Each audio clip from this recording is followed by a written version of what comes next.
애청자 여러분 안녕하십니까? 에듀머니 대표 재윤경입니다. 이번 시간 주제는 과도하게 돈을 빌려주는 것이 더 나쁘다입니다. 케이블 TV 광고를 보면은 그 집의 현관문에서 현금 인출기처럼 돈이 인출되는 장면이 있습니다. 전세보증금 담보대출 상품에 관한 광고인데요. 광고를 접한 사람들은 잠시나마 우리 집 현관문에서도 저렇게 돈을 인출할 수 있으면 좋겠다라고 말도 안 되는 상상을 했을지 모르겠습니다. 2008년 금융위기를 겪게 되기까지 미국에서는 사람들이 집을 현금 인출기처럼 이용했다고 합니다. 해마다 오르는 집값에 맞춰 부족한 생활비를 담보대출을 추가로 일으켜 충당했던 거죠.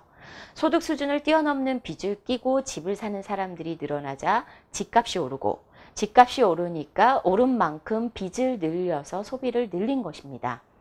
소비가 늘어나니까 단기적으로 경기가 확장되면서 경제 전반의 낙관주의는 더 공고해졌겠죠. 중국과 같은 신흥공업국 덕으로 경기가 과열돼도 인플레이션조차 발생하지 않았습니다. 경제 교과서를 새로 써야 할 필요성을 느낄 만큼 환상적인 시절이었음이 분명합니다. 금융 분야의 낙관주의는 바바라 에런라이크의 긍정의 배신이라는 저서에 상세히 묘사되고 있습니다. 모기지 대출 회사에서 집값이 계속 오르지 않을 것이라는 전망을 내놓았다가 배척당한 애널리스트와 파생 금융상품이 일으킬 위험을 경고했다가 해고를 당한 사람들이 적지 않았다고 하는데요. 금융권의 과도한 긍정주의는 영업 현장에서 소비자들에게 실제 신용보다 과한 대출 영업으로 이어졌습니다. 현재 우리나라에서도 이러한 맹목적 긍정주의가 금융권을 지배해 왔는데요. 가계부채가 심각함에도 불구하고 담보대출뿐만이 아니라 신용대출까지 과도하게 이루어지고 있었습니다. 금융권은 궁극적으로 책임질 것이 거의 없다고 여기는 게 아닌가 의심스럽습니다. 소비자가 돈을 빌려 못 갚으면 담보로 제공했던 자산을 차지하거나 그것이 불가능해서 부실 채권이 늘어나면 결국 정부의 공적 자금에 기댈 수 있다는 믿음을 갖고 있었던 거죠. 애초에 위험을 적극적으로 관리해야 할 필요성을 크게 못 느꼈던 것입니다. 돈을 빌려주는 입장에서 소비자의 신용과 재무 상태가 빌린 만큼 갚지 못할 것을 알았음에도 불구하고 위험을 통제하지 않은 것은 심각한 업무 태만입니다. 은행이 자기 돈을 빌려주는 것이 아니라 은행을 믿고 돈을 맡긴 또 다른 소비자들의 돈을 빌려주는 것이기 때문입니다.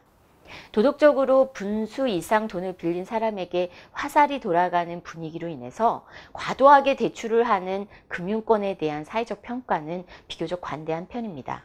그렇지만 상환 능력을 뛰어넘는 수준으로 돈을 빌리는 사람은 실업과 부도, 질병 등의 악재와 싸우는 사람들이 대부분입니다. 사람이 삶의 난관에 부딪히면 이성적이고 합리적인 판단을 하기가 쉽지 않죠. 일부 순전히 소비 지출을 위해서만 필요 이상의 빚을 늘리는 사람들도 있겠지만 대부분 경제적으로 한계 상황에 내몰린 사람들이 빚을 과도하게 짊어지게 됐습니다. 혹은 주택시장과 같이 불패신화가 지배하는 비이성적 과열 상태에서 돈을 과도하게 빌리게 됩니다.